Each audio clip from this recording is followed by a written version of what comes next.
Antes da gente partir diretamente para as falas de cada um de vocês, eu queria lembrar que essa atividade é realizada pelo Programa de Oficinas Culturais e Formação para o Interior da Secretaria de Cultura e Economia Criativa do Governo do Estado de São Paulo, que é gerenciado pela Poieses, né? Esse ciclo é produzido pela Caramuja, Pesquisa Memória Audiovisual, e é idealizado por mim, Daniel Fagundes, em parceria com nosso convidado aqui hoje também da mesa, que é o Guilherme Aderaldo. Então, esse ciclo chama-se Vídeo Popular, Vídeo Ativismo e Outras Imagens Não Cordiais do Brasil Atual, e é um exercício, né, de pensar os conflitos em torno das formas de produzir narrativas visuais a respeito de eventos históricos, situações políticas e processos socioculturais diversos que constituem um dos componentes chaves da atual vida pública brasileira. A relativa democratização do acesso a ferramentas audiovisuais, juntamente com a indiscutível evolução da portabilidade dos equipamentos, além do desenvolvimento de uma multiplicidade de redes voltadas à disseminação viral de conteúdos na internet, estimulou nos últimos anos um imenso contingente de pessoas a se converterem em produtores de imagens, assim como o relativo acesso às universidades e aos cursos audiovisuais que tanto se espalharam pelo Brasil, a partir das políticas de governo de acesso a uma camada que historicamente não tinha tido acesso. Se, por um lado, tal circunstância transformou-se num solo fértil para o aparecimento de vozes estéticas questionadoras e com grande potencial emancipador, por outro, uma série de situações contemporâneas nos cobra maior cautela quanto à celebração dos supostos efeitos democratizantes desses dispositivos. Fato é que aquilo que, num passado recente, costumávamos chamar de esfera pública mudou consideravelmente, dado que as redes digitais incentivam um tipo de atuação que altera a relação entre os territórios e as formas tradicionais de ação coletiva. Eleições são decididas por meio do uso de aplicativos como o WhatsApp, presidentes governam utilizando chats ao vivo em canais de YouTube, núcleos audiovisuais surgem no seio dos movimentos sociais e protestos são transmitidos ao vivo através de ferramentas de streaming. Diante desse quadro, a proposta desse ciclo de debates é aproximar pesquisadores, realizadores e ativistas com vistas a discutir os caminhos ambivalentes percorridos pelas expressões populares no audiovisual brasileiro. O evento ocorre em 3 dias, com mesas de debates em cada um deles, convocando importantes reflexões para o momento atual. Assim sendo, eu quero apresentar, então, os convidados de hoje.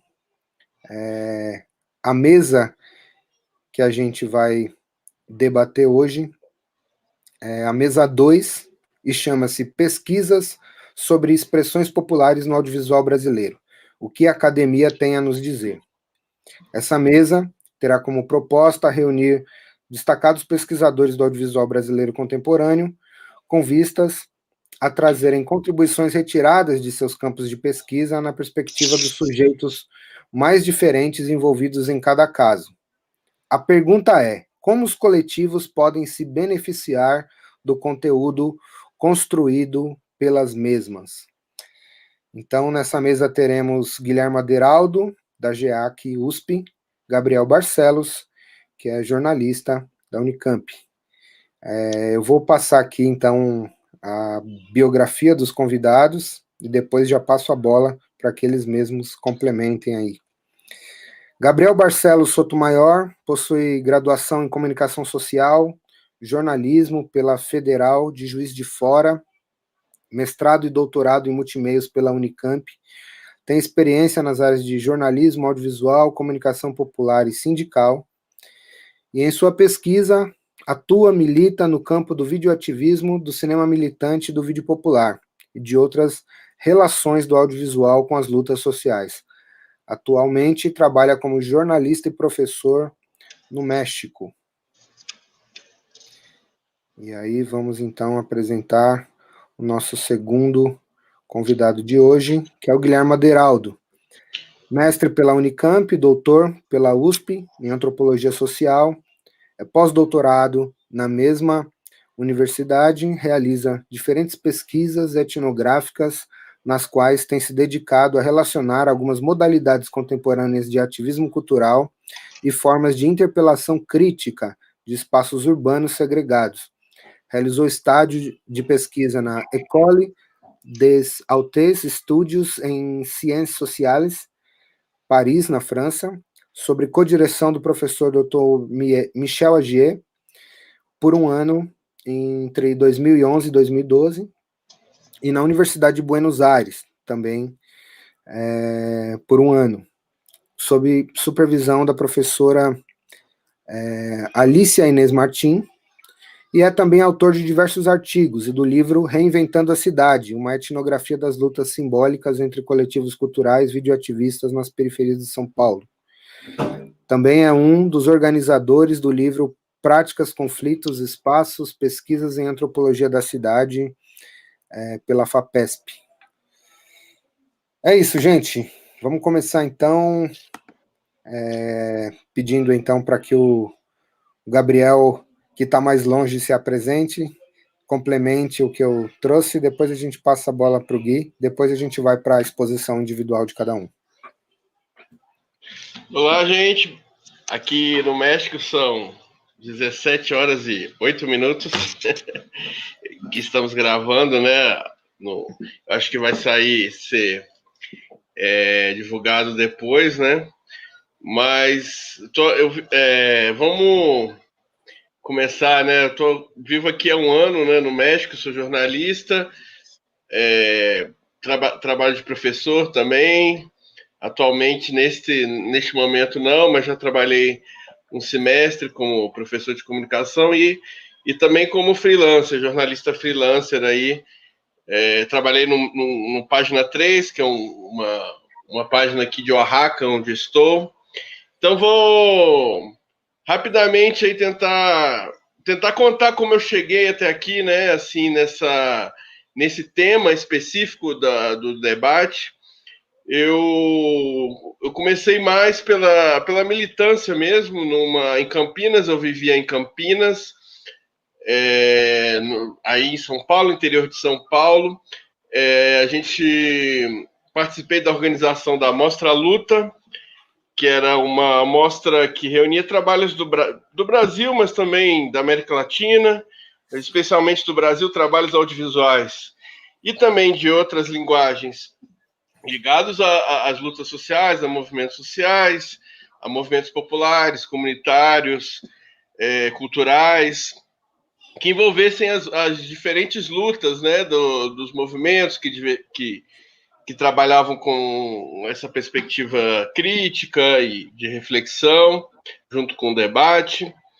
E durante esse tempo aí, que foram aí quase mais de 10 anos, né, a partir de 2008, a gente também formou um grupo de audiovisual, do coletivo de comunicadores populares, que trabalhamos aí junto com movimentos sociais também, com MTST, MST, com diferentes movimentos também de atuação na região de Campinas, né? E realização de eventos, de debate em escola, em centros culturais. Também construímos uma rede ali de centros culturais ali, populares, parceiros, né? Sindicatos também, associações, grupos de cultura. Então, ali em Campinas e região, né? Na região metropolitana, e também, claro, fazendo contato com o pessoal do Vídeo Popular, né? Que eu acho que provavelmente o Guilhermo e o Daniel vão falar melhor depois, que foi uma articulação aí muito importante aí, que aconteceu aí no início, né, desse momento. É importante lembrar que era um outro momento, né? O Daniel já falou um pouco sobre isso, mas era um momento do início da democratização, de uma certa democratização das câmeras digitais, ainda muito o início mal existia YouTube também, né? Era uma outra época, onde se iniciou, onde houve o início, né? Não que já não existe, isso existe, né? Se a gente for na história, né? No meio vídeo específico, desde os anos 80, né? Você tem muita coisa, você tem uma história muito grande, mas em relação a esse vídeo, essa nova era digital, foi ali, né? Entre 2007, 2008, 2009, ali entre meados dos anos 2000, né? Primeira metade dos anos 2000, ali até meados, você tem aquele. Então, ali a gente estava ali, e aí eu iniciei a pesquisa, eu me deparei com essa série de filmes de todo o Brasil, de todas as lutas temáticas, desde questão agrária, periférica, né, de moradia, LGBT, feminista, todas, né, ecológica, Muitas pautas. comunitária, muitas, né, muitas, com aquele material enorme, um acervo, né, um acervo muito interessante, muito importante, e comecei como a iniciar a pesquisa, né, como eu já estava ali inserido ali na área acadêmica, que seria essa pesquisa, inicialmente o foco seria na mostra-luta mesmo, mas começo a escrever uma coisa, a pesquisar, acaba indo para outros caminhos, e aí no final eu acabei fazendo, na minha tese, um apanhado assim, sobre as lutas sociais, pegando uma contextualização desde o início do cinema, como uma contra-história, né? Um pouco essa ideia da contra-história, né? Que vem ideias como do Walter Benjamin, de pensar a história, que é uma história não oficial, né? Uma outra história do cinema a partir desses sujeitos, desde o início, pegando todas essas transformações, chegando até o vídeo e chegando nos dias de hoje. Então, a partir disso, eu pesquisei isso, né? Depois a tese eu acabei não cheguei a publicar, mas eu desenvolvi algumas pesquisas independentes, assim. Depois eu trabalhei alguns anos no jornalismo sindical, em jornal, freelancer, em várias coisas, mas continuei um pouco essa pesquisa. E aí a última coisa que eu escrevi, realizei, foi um trabalho sobre o movimento secundarista e a relação entre o movimento secundarista do Chile e do Brasil e a influência do documentário, do audiovisual nisso, e como os estudantes no Brasil se influenciaram pelo Chile, pelo movimento do Chile, e depois, como depois no Brasil se realizou também os ex-documentários do Carlos Pronzato, né, que é um documentarista militante aí.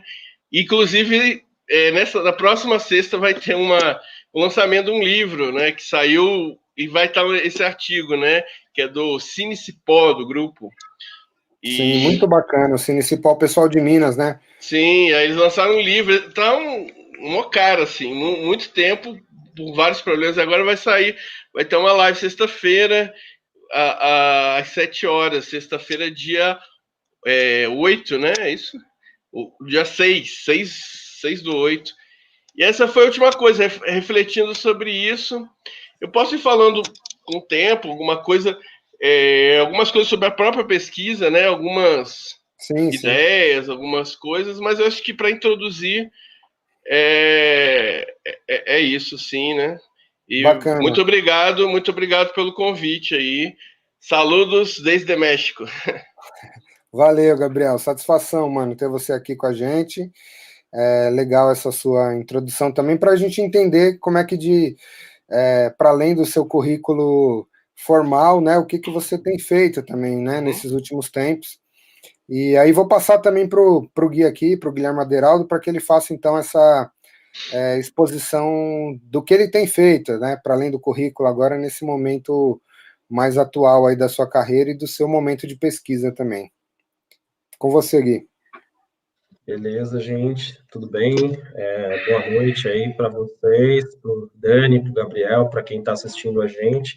Então, a ideia nesse momento aqui é mais ou menos me apresentar, né? Fazer uma intro antes de apresentar a pesquisa, é isso, né? Isso, justamente.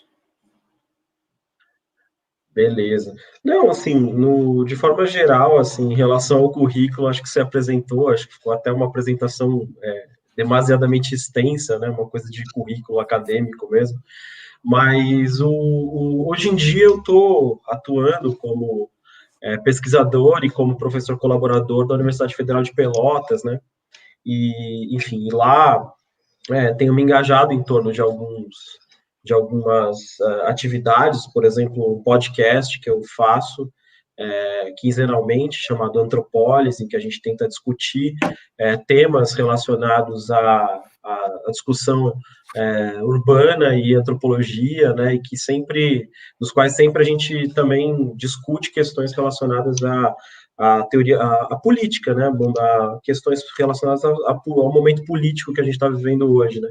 Então, eu acho que, assim, de forma geral é isso, né, a gente se Sim, conhece já com de um certeza. longo tempo, né, Dani? Eu fiz parte aí nesse período que eu estava na USP fazendo doutorado, enfim, foi um período muito bacana, eu vou falar um pouco mais detidamente sobre isso, em que eu fiz uma pesquisa sobre o audiovisual popular, mas não só a pesquisa, né, eu acho que o principal dessa pesquisa foram os desdobramentos dela, né, não só em termos da tese, mas em termos das amizades, das relações, em termos das experiências todas que nasceram ali e que depois geraram desdobramentos de vários tipos, né? Recentemente eu e o Daniel mesmo, a gente se reencontrou e começamos aí um projeto audiovisual, aí fizemos um rolê aí com um colega nosso, o Alexandre Barbosa, junto com o pessoal da Companhia Bueiro Aberto também, o Que está em, Daniel, em produção, outro Daniel, aliás. né? Enfim, massa, muito legal. Então, assim, eu também, mesmo que indiretamente, tenho me engajado aí em torno dessas lutas audiovisuais, tenho também uma relação aí de parceria com o próprio Gabriel, né, embora faz bastante tempo que a gente não se vê, mas estou sempre acompanhando o Usei trabalho muita coisa dele, na o minha trabalho tese do de trabalho do vocês, Guilherme. e pois é, e hoje eu tenho usado muito do trabalho do Gabriel também, né? Quer dizer, eu acho que o que é muito legal desse tipo de encontro é isso, a gente poder estar se revendo, mesmo num momento tão difícil, tão complexo quanto esse que a gente está, pelo qual a gente está passando agora, né? Com a pandemia e também com esse problema todo político no Brasil, particularmente, né? Mas basicamente é isso, Dani. Como introdução, acho que eu não tenho Bacana, muito a gente. acrescentar. Não, legal também, para além do currículo formal, como eu já disse, saber os caminhos que vocês têm feito aí, né? Também porque faz algum tempo, talvez, que a gente não se encontre nessa chave de pensar nossas produções, as nossas pesquisas, né? De maneira atualizada, né? Então, é uma satisfação imensa estar aqui mais uma vez trocando com vocês. E aí, antes de passar a bola, eu queria fazer um preâmbulo aí, já um pouco aquecendo também o nosso campo de debate hoje, que é justamente sobre de que forma, né, as pesquisas que constituíram muito do que se tem de reflexão atual sobre o campo audiovisual, periférico, popular, de que maneira essas pesquisas contribuíram para os coletivos, né, para quem de fato está na base, produzindo ali no dia a dia com a câmera, filmando os diferentes contextos, produzindo memória, produzindo reflexão sobre esses lugares, e de que maneira vocês entendem como importante esse campo de pesquisa, né, de alguma forma disseminar, né, um pouco e sistematizar o que foi produzido e refletido nesses períodos, né? Ainda mais agora que a gente está vivendo um tempo de pandemia, e de que forma essa pandemia também tem mudado um pouco do espectro, né, que a gente pode analisar aí sobre a condução da mídia, principalmente dessa mídia periférica, desses produtores e coletivos realizadores de audiovisual nas bordas da cidade, né? Então eu vou passar primeiro para o Gabriel, para ele fazer a exposição dele de 20 minutos, depois vou passar para o Guilhermo, e aí a gente abre para as pessoas que estão aqui acompanhando a gente. Já estou vendo que tem aqui 8 pessoas acompanhando a nossa live. Vou pedir para que essas pessoas também coloquem aqui perguntas no site, no chat, né, que a gente vai, de alguma forma, acrescentando e aquecendo aí a conversa. Beleza, gente? Com vocês. Valeu, Gabriel. Pode seguir. Daniel, você quer que eu fale mais, assim, dos estudos, né, das pesquisas sobre... eu vou dar uma... Minha perspectiva vai ser provavelmente um pouco diferente da do Guilherme, porque ele é da área das ciências sociais, né, da antropologia, eu sou da área da comunicação, né, do jornalismo, cinema. É interessante, quando eu comecei até, se não me engano, eu falo isso quando eu escrevi a tese. Quando eu comecei a escrever sobre esses temas, foi pesquisar isso, que foi, eu acho que 2010, eu acho, era só porrada, assim, né? Porque na universidade, na academia, estava vigente, assim, um pensamento, assim, sei lá, alguns chamam pós-moderno, contemporâneo, não sei, né? Hoje se usa mais contemporâneo, mas muita gente fala pós... o que quer dizer o quê? Para não usar muita palavra complicada, né? Aquela situação, assim, que coisas que se relacionam com a postura claramente, obviamente política, né, diretamente política, com uma posição, com uma tipo de conteúdo, né, você trabalhar com um tipo de conteúdo que tem tem um lado, tem uma mensagem, tem um significado que representam que representam vozes, que representam que não é uma coisa totalmente aberta, né? Que seja cínica, né? Que seja totalmente... Que era os estudos naquela época, né? E eu acho que reflete muito do mundo, né? Uma coisa muito do mundo desde, né, os anos 90, 2000, aquela coisa meio que era fora de moda, né? O cinema político era um cinema... um audiovisual, uma coisa, uma produção de sentido, uma produção que tivesse algo a dizer no sentido da transformação da sociedade, né? Existem vídeos curtas ou longas que podem trazer questões de pensar o próprio ser humano, de pensar a questão social do país ou do mundo, seja lá o que for, que eu acho que é necessário para o ser humano.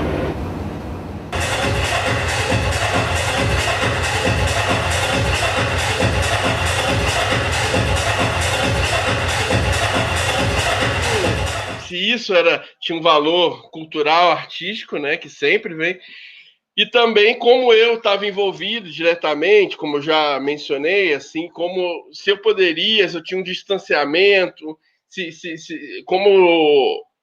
que existe um mito também, né, que quando você produz ciência, quando você produz essas coisas, você tem que ter uma pseudo-neutralidade. Como eu sou do jornalismo também, o jornalismo também tem esse mito, né? Tanto a academia quanto o jornalismo tem esse mito, né, de que você está distanciado, você tem que ter uma coisa...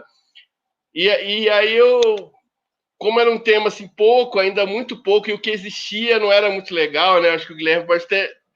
muitas das coisas não era... Tinha uma postura assim sobre questões comunitárias, periféricas, muito assistencialista, assim, no sentido muito paternalista a palavra, né? Muito idealizada, romântica também, né? Muito romantizada, né? Uma coisa... as pesquisas, essa coisa era uma coisa um pouco... mas eu vou te falar que 2013 mudou bastante, né? É interessante que tem 2013 e toda essa coisa, né, a influência da internet, né, sei lá, mídia ninja e os streamings e tudo, né, e um pouco antes também, a coisa em outros países, né, Culpa Wall Street, outras... E ali em 2013 começa todo mundo meio que a falar disso, né? Aí vira... Porque tem uma coisa, né? Na academia também tem muito isso, né? coisa do modismo, assim. Antes, isso aqui tá uma coisa meio... mas isso aí é uma coisa... será que isso é um tema importante antes, né, assim, na academia, nesse pensamento? E isso aqui é em 2013, como todos, né, não preciso falar, que acontece uma série de manifestações com uma influência muito grande da internet, aí sim, já ali com uma força muito maior, né, da internet, com a questão dos celulares, né, dos smartphones, aí sim, aí muda bastante coisa, assim, né? Aí passa a ser uma coisa interessante, né, visto, o que é estranho, né, porque como se você tivesse sempre que ser guiado do que está no topo, né? Para usar uma expressão nos topics, nos trend topics, né? No que seja das discussões, né? E que não que só que existe uma produção que é invisível para a hegemonia, que já existia há muito tempo, né? E aí quando, né, voltando ao que eu tinha falado antes, você tem ali, quando você tem ali, mais ou menos ali no 2000, né, nos meados dos anos 2000, a gente pode voltar um pouco antes no tempo, porque, e aqui no México é muito importante, assim, porque aqui próximo de onde eu estou, Oaxaca, que o Chiapas, o zapatismo foi dentro da internet ainda muito no início, mas uma rebelião importante que acontece aqui em Chiapas, do zapatismo em 94, muitas dessas mensagens saem via internet, depois cria-se uma série de relações, de articulações. No final dos anos 90 também nasce o Centro de Mídia Independente, que o Centro de Mídia Independente, dentro de todo desse processo também, para fazer a cobertura de grandes manifestações contra anticapitalistas, né, contra as reuniões da Organização Mundial do Comércio, contra, no Brasil, a ALCA, né, na época do Fernando Henrique, grandes manifestações, inclusive em Seattle, em 99, onde se impediu a reunião. E para fazer a cobertura, você tem uma primeira plataforma, né, uma plataforma que muito antes de YouTube, muito antes da rede social, você tem a criação daquela plataforma para divulgar textos, fotos e vídeos, né? Na verdade, antes das redes sociais, os movimentos sociais, os movimentos mediativistas, cyberativistas, e videoativistas já haviam criado, né? Então você tem esse momento ali nos anos 90, ali, ainda com as câmeras, quem é mais antigo, né, mais velho sabe, existiam pequenas câmeras que chamavam mini DVs, né, que eram câmeras desse tamanho, eram câmeras, e ali você começa a ter essa, que é diferente, né, da fita, porque o digital você tem mais espaço, você pode trabalhar a edição em casa, né, você não precisa, diferente da fita, que você precisa ter aquele grande aparato analógico. E aí você tem esse momento, né, ali muito importante, né, dentro começou ali, né, começou desde o início do cinema, você tem movimentos fazendo, mas ali você tem essa importante, ali no início, né, de uma expansão maior da internet, né, foi sempre, e eu falo, você observar, sempre teve pesquisa sobre isso, né? Sempre teve sempre teve observações assim sobre isso, mas nunca foi uma coisa muito tão levada a sério, ao meu ver, muito por conta de uma visão assim um pouco, essa visão um pouco do pensamento contemporâneo, pós-moderno, que tem a ver muito com como vivia a sociedade, né? Com uma ilusão de que a sociedade política, economia já estava definida tal como ia ser, né? Como se todos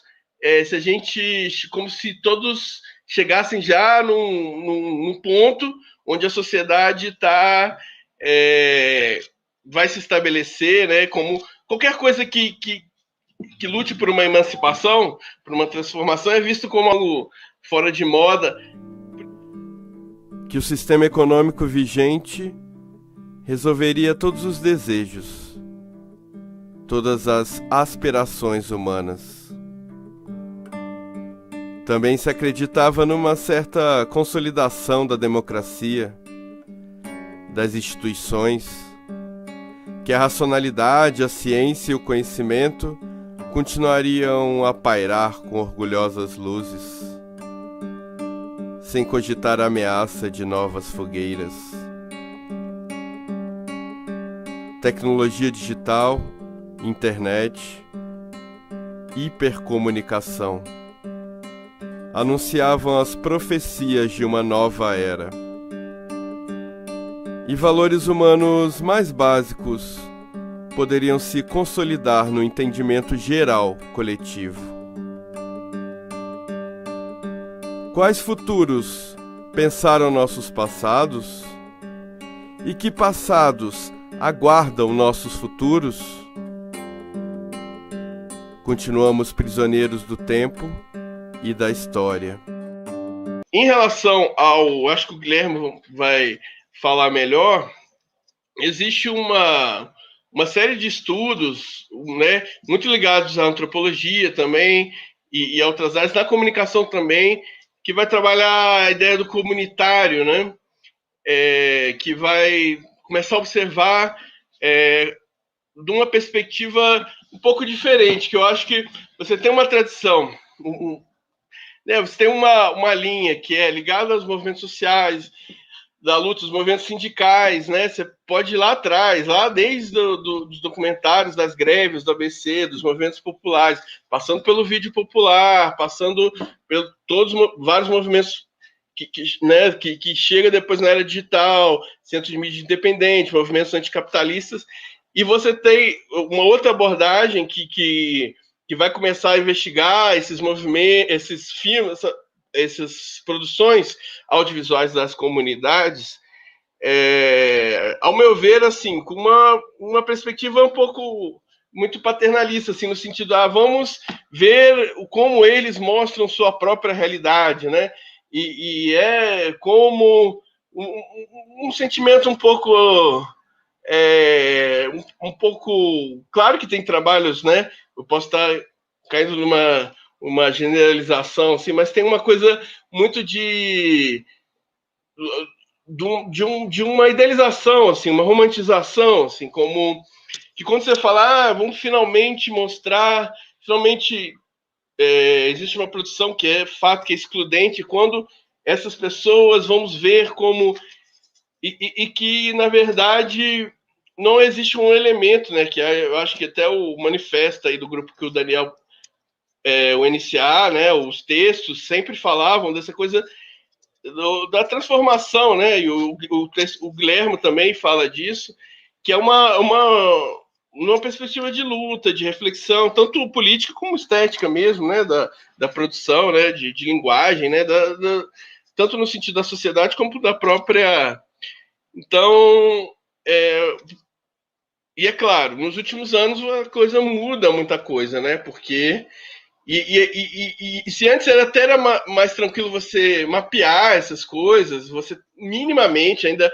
Hoje, como você tem as redes sociais, internet, smartphone, hoje é uma coisa imensa, né? Que tem milhares e milhares. E aí sim, agora sim, você tem uma outra, até porque aquela sociedade do Betacam também na faculdade também também era Betacam, né? O MIDV já estava saindo da faculdade, já era Betacam era grande, mas voltando, né? Agora você tem uma outra, porque aquela ilusão também, né, de que da sociedade sem rupturas, né, que a gente já chegou no estágio, a gente sabe, né, com golpe de Estado no Brasil, com crise mundial, né, sem falar da crise de saúde, né, mas a gente viveu, né, A gente vive um momento, até chegar aqui, a gente está se falando, um momento onde a produção toda era através da internet, devido a uma situação sanitária, né? Então, a gente chegando num momento onde, com a produção nas redes sociais, YouTube, e que, por um lado, tem um problema muito grande, né? Porque muitos desses movimentos foram construídos pelo contato, né? Pelas reuniões, né?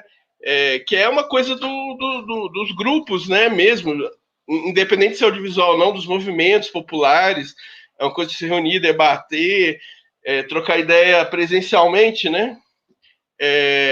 Isso com a internet, né? Com essa produção, com a expansão do YouTube, Torrent, Netflix, né? Aí todos os que tem muito a ver, né, com esse movimento também, são a exibição, né, os cineclubes,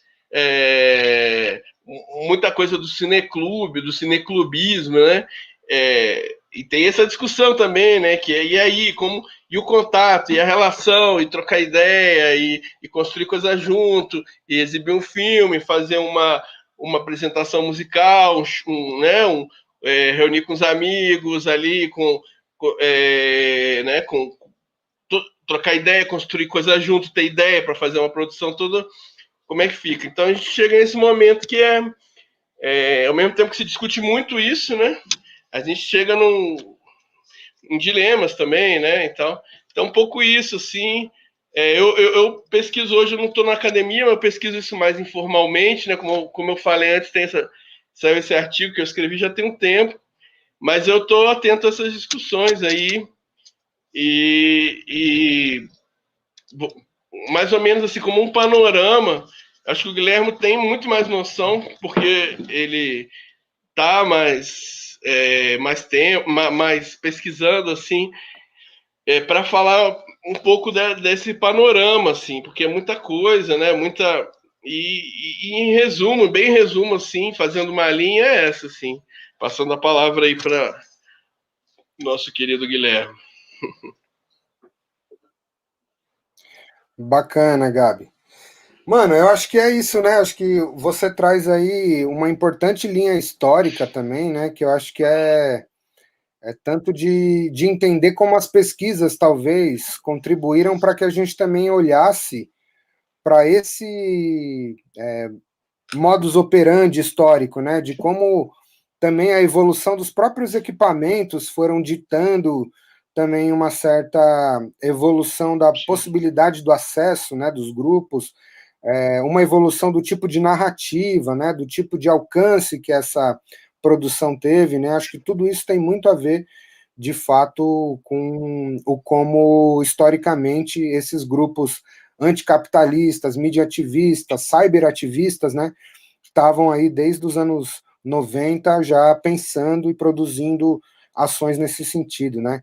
Eu era um dos que estava lá tomando borrachada lá na Paulista na época da Alca, lá quando a gente teve muitos movimentos de rua também, entre 2000 e 2001 ali, que estavam defendendo essa pauta e a maneira também com que a mídia abordava essas questões, né?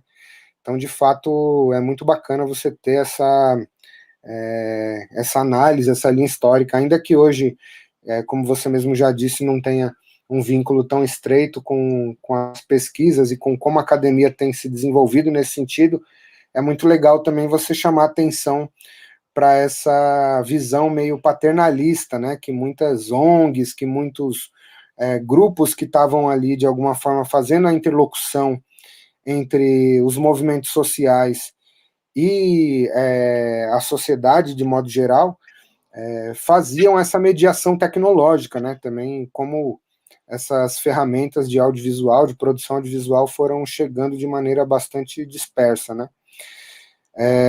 Então, a partir desse preâmbulo do Gabriel, vou passar a palavra para o Guilherme. Com você, camarada. Opa, beleza, gente. Estão me ouvindo bem aí? Sim, sim. Então, acho que eu vou compartilhar a tela aqui, que eu montei uma apresentaçãozinha mais sistemática, e aí acho que tá dando para ver, né? E aí eu vou falar a partir dessa apresentação aqui, tá? Bom, então, assim, muito bom ver o Dani, ver o Gabriel, né? Ver aí o Flavião, um pessoal muito massa, muito legal, com quem eu já tenho uma amizade, um contato de tanto tempo, né? Mas, assim, então, como eu disse, eu fiz uma apresentação mais sistemática, assim, então eu vou tentar seguir esse roteiro aqui, dentro desses 20 minutos que eu tenho, né? Antes de mais nada, então, eu quero aproveitar para agradecer, né, por essa rara, na verdade, oportunidade de diálogo sobre as potencialidades do uso político das teorias que a gente produz na academia, né? Afinal, é disso que se trata essa conversa, né? Ou seja, de uma espécie de prestação de contas mesmo, né? Da forma como eu tô entendendo, né? Das nossas pesquisas para os coletivos, né? Embora sejam pesquisas engajadas também, eu acho que é muito importante ter esse tipo de encontro para fazer mesmo essa prestação de contas, porque eu acho que ela é válida e ela é muito importante, e muito poucas vezes ela é feita, né? Então, eu acho importante, como eu vinha ressaltando, fazer essa prestação de contas tanto para aqueles coletivos, né, para aqueles realizadores, né, mais da antiga, né, que eu e o Gabriel a gente encontrou durante o período que a gente desenvolvia as nossas teses, né, quanto as novas gerações que estão começando esse trabalho com a comunicação popular hoje, né, embora num contexto bastante reconfigurado, né, no que diz respeito às periferias e tal, mais para frente a gente pode falar um pouco sobre isso, né. Mas então, para entrar definitivamente no debate, né, sugerido pela mesa, né, eu acho que é preciso que eu reconstitua, assim, ainda que resumidamente, o que foi a pesquisa de doutorado, né, que eu fiz entre os realizadores audiovisuais periféricos em São Paulo, detalhando as conclusões, né, às quais esse trabalho me permitiu chegar, né, pelo menos é nesse ponto que eu vou tentar me focar aqui nessa apresentação inicial, né. E uma primeira informação importante é que eu fiz a pesquisa entre 2009 e 2013, né, portanto, num período em que as periferias passavam por uma enorme transformação, né, depois de uma década de governos petistas, né, para o bem e para o mal.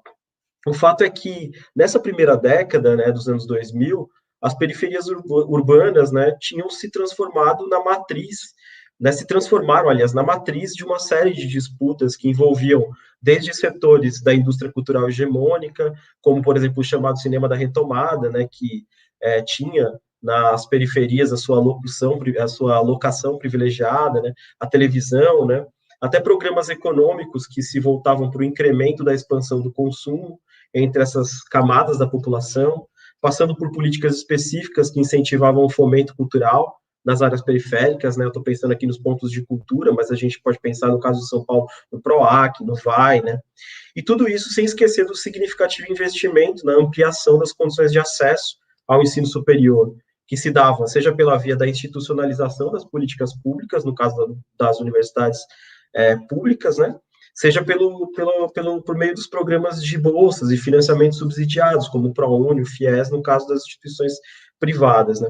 Ou seja, apesar da permanência de uma série de problemas estruturais e de violências, é inegável que falar de periferia nesse contexto em que eu fiz a pesquisa ali, no fim da primeira, na passagem da primeira para o começo da segunda década dos anos 2000, era algo muito diferente de falar de periferias 2 décadas para trás, né? No começo dos anos 90, quando, por exemplo, os Racionais despontaram como os grandes porta-vozes de um cenário profundamente segregado e relegado ao abandono, né? Então, o fato é que essas transformações afetaram principalmente a realidade cotidiana da população mais jovem, né? Que, se por um lado passava a gozar de uma série de aberturas que incentivavam a maior circulação dessas pessoas pela cidade, né, seja para trabalhar, para estudar, para consumir, para se socializar, por outro, não usufruía dessa mobilidade sem passar por uma infinidade de constrangimentos, né? Dizendo de uma outra forma, assim, apesar de ampliarem o espectro da circulação pela cidade, né, esses jovens de camadas sociais menos privilegiadas, né, seguiam sendo o alvo privilegiado das batidas policiais, seguiam atuando profissionalmente nas posições mais precárias do trabalho, de um mercado de trabalho profundamente degradado pela lógica neoliberal, e continuavam sendo as vítimas principais, né, do racismo em diversas circunstâncias, né. Então, a experiência de estar na periferia era uma experiência que envolvia a circulação pela cidade, né? Então, uma pergunta, né, que de alguma forma mobilizava uma parte importante dessa juventude periférica, que amadureceu nessa primeira década dos anos 2000, né, era a seguinte, era como elaborar cognitivamente ou intelectualmente o sentido de uma experiência social urbana atravessada, por um lado, pela extrema celebração da periferia, como categoria identitária, né, na lógica multiculturalista e empreendedora, tipo Regina Casé, né, e, por outro lado, pela incontornável realidade de uma periferia que seguia sendo caracterizada por experiências que envolviam racismo, genocídio, precarização e humilhação, né? Dizendo de uma outra forma, né, como vocês veem aí, a pergunta que guiava muitos desses jovens, que eles se faziam, né, era como conciliar, então, essa periferia celebrada na chave da diferença cultural, né, e uma diferença que pode ser convertida num produto, né, e a periferia que surgia da experiência cotidiana, né, na experiência cotidiana, aliás, como sinônimo de uma profunda desigualdade, né, ou seja, como conciliar a periferia como diferença e a periferia como desigualdade. Lembrando que diferença e desigualdade são termos muito diferentes, né. Então, pensando nisso, assim, a intuição que eu tinha, e que me levou a escrever o projeto de doutorado que fundamentou a minha tese sobre comunicação popular, sobre a qual vou falar daqui a pouco, era de que uma parte significativa das expressões culturais, né, que eram protagonizadas por essa primeira geração de jovens que cresceu no meio desse boom da cena cultural periférica em São Paulo, vinha sendo elaborada justamente como uma espécie de uma tentativa de responder a essa pergunta, né? Mesmo que isso acontecesse de forma mais intuitiva e não tão formulada em termos socioantropológicos, assim como eu estou formulando, né? Mas o fato é que eu achava que eu tinha essa intuição de que esses vídeos, de que os textos, né, de que músicas, de que uma série de manifestações culturais produzidas por essa juventude que amadureceu e que chegou na universidade nessa primeira década dos anos 2000, tinha como intuito também responder essa pergunta de como lidar com com o constrangimento de ter que, por um lado, lidar com a periferia celebrada e, por outro, com a periferia que remetia a genocídio e a experiências muito violentas, né? Então, a hipótese que eu queria testar, né, no campo, né, quando comecei a fazer pesquisa, era de que, subjacente aos vídeos, às músicas, aos textos, né, e às outras manifestações artístico-culturais que mobilizavam essa juventude, né, e que também era uma juventude que boa parte chegou na universidade, como eu disse, né?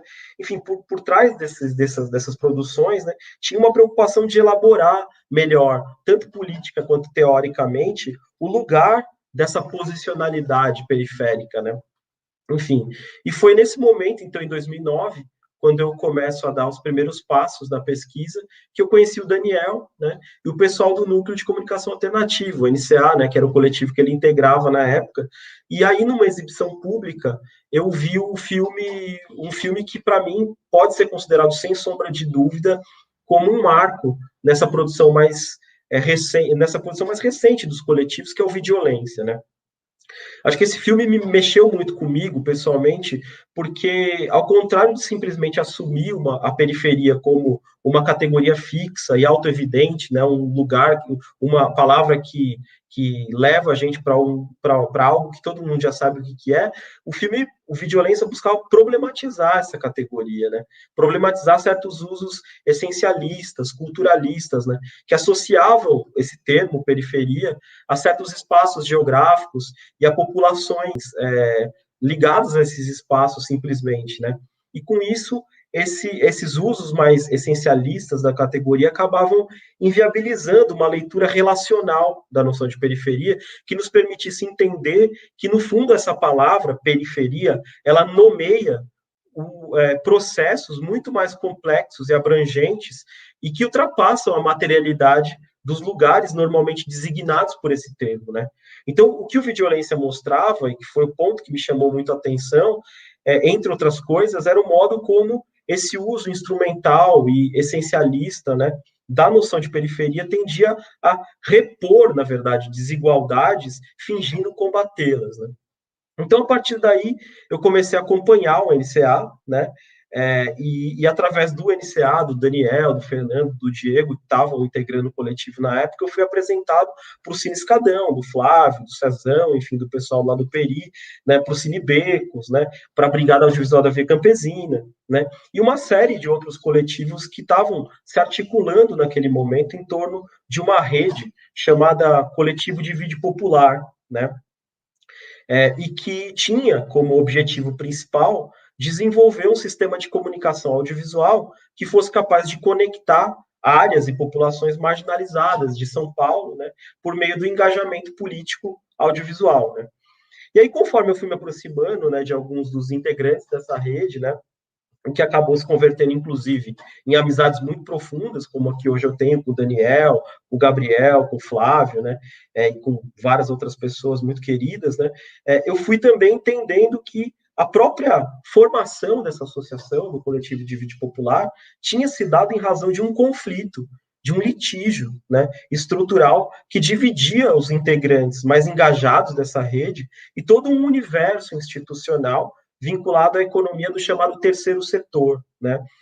O ponto que estava na base desse litígio é que a maioria dos jovens realizadores ligados ao coletivo de vídeo popular tinha aprendido a manipular essas ferramentas, né, audiovisuais depois de passarem por experiências de formação em ONGs, e aos poucos eles foram se dando conta, né, com o acúmulo das experiências, né, nesse processo, né, nas ONGs e tudo isso, passando por festivais de cinema de favela, toda essa cena, né, que foi muito potente nesse período, eles foram se dando conta que essas instituições estavam inscritas, na verdade, num universo maior que organizava todo um sistema baseado na lógica da chamada responsabilidade social e que envolvia financiamentos, homenagens, prêmios, festivais, viagens, né?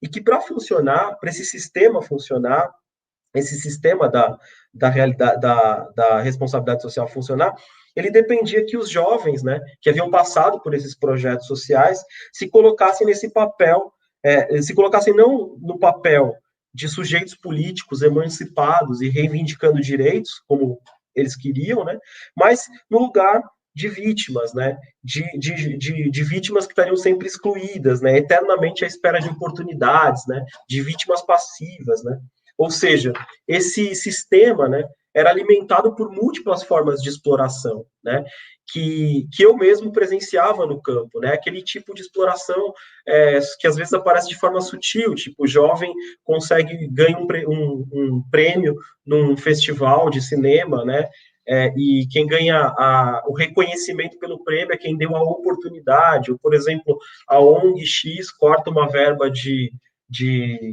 comunicação e aí subcontrata, pagando uma merreca, quanto paga, né, para certos jovens fazerem um trabalho e depois de audiovisual, uma campanha publicitária, por exemplo, e depois ela ainda se beneficia dessa ideia de que deu a oportunidade para o jovem, né? Então, o que os sujeitos, como o próprio Daniel, né, depois o Dani pode falar um pouco sobre isso, me traziam muitas vezes, né, através de relatos, de trocas de ideia, de postagens em redes sociais, de manifestações públicas, era um pouco essa revolta, né, com o modo como a construção dessas identidades eufemizadas, né, jovem de favela, jovem de projeto, acabava servindo para desvalorizar o próprio valor da mão de obra desses jovens, né, e do trabalho, né, deles, né. Então, o coletivo de vídeo popular, de uma certa maneira, tinha sido criado em razão desse litígio, desse confronto em relação a essa forma mais institucionalizada de lidar com esse tipo de trabalho, né. E todas essas situações, então, elas foram permitindo que eu percebesse, né, que as experiências biográficas desses sujeitos, né, o Dani, o Flavião, enfim, todo esse pessoal que está aqui, né, eram saturadas de relações de poder, né, e era o exame dessas relações de poder que me interessava, né, entender, né, e isso fez com que, então, eu entendesse que eu só poderia compreender essas relações de poder, né, a fundo, na medida em que, ao invés de sucumbir à obsessão identitária, de encaixar esses sujeitos complexos em caixinhas, né, fechadas, do tipo jovem de periferia, jovem realizador de periferia, jovem de projeto, seja lá o que for, né, eu passasse a me interessar pela experiência citadina deles, e passasse a circular com eles pela cidade, né, com a finalidade de buscar entender como que eles negociavam de forma diferente a própria diferença em cada fronteira com a qual eles tinham que lidar. Então, se eu tenho que escrever um projeto para uma ONG X ou para um edital Y, a periferia que eu vou lançar a mão é essa. Quando eu tenho que fazer uma manifestação mais política engajada na sede de movimento social, é outra forma de lidar com essa categoria, né? Enfim, acompanhar a travessia e a mobilidade desses sujeitos me permite entender esse sistema, né? Esse sistema de relações de poder nos quais esses sujeitos estavam inscritos, né? Enfim, e para os quais a produção fílmica deles tentava dar respostas, né? Enfim, um dado curioso, então, relacionado a isso é que eles faziam, por exemplo, no coletivo de vídeo popular, né, uma coisa que me apareceu, que era uma diferenciação muito interessante, né, e que tinha a ver com isso que eu estou falando, era uma diferenciação que se fazia entre o mercado da periferia, né, e a periferia do mercado, né, porque o coletivo, a rede do vídeo popular, ela tinha muito esse objetivo de ser um espaço mais identificado com a ideia da periferia do mercado, né, onde as experiências emancipatórias e as ações insurgentes, né, de mobilização pública tinham que prevalecer sobre os interesses mais pragmáticos e ligados à subsistência econômica, que também era importante, era um outro eixo da ação, da atuação do pessoal, né, do vídeo popular. Enfim, durante a pesquisa, então, eu acompanhei muitas ações, né, organizadas pela rede, e uma das coisas mais importantes que eu pude constatar na tese, né, foi como, através do uso dessas ferramentas audiovisuais, então, esses realizadores passaram a relacionar territórios que eram descontínuos em termos espaciais, né, mas que eram muito próximos em termos simbólicos, em termos políticos, né? Então, eu penso aqui, por exemplo, numa ocupação de um movimento sem teto no centro, uma favela no extremo sul, no extremo norte da cidade, e um albergue para a população de rua, né? O que esses realizadores faziam, por meio do uso dessas ferramentas audiovisuais, eram criar pontes comunicativas que interconectavam esses territórios, né?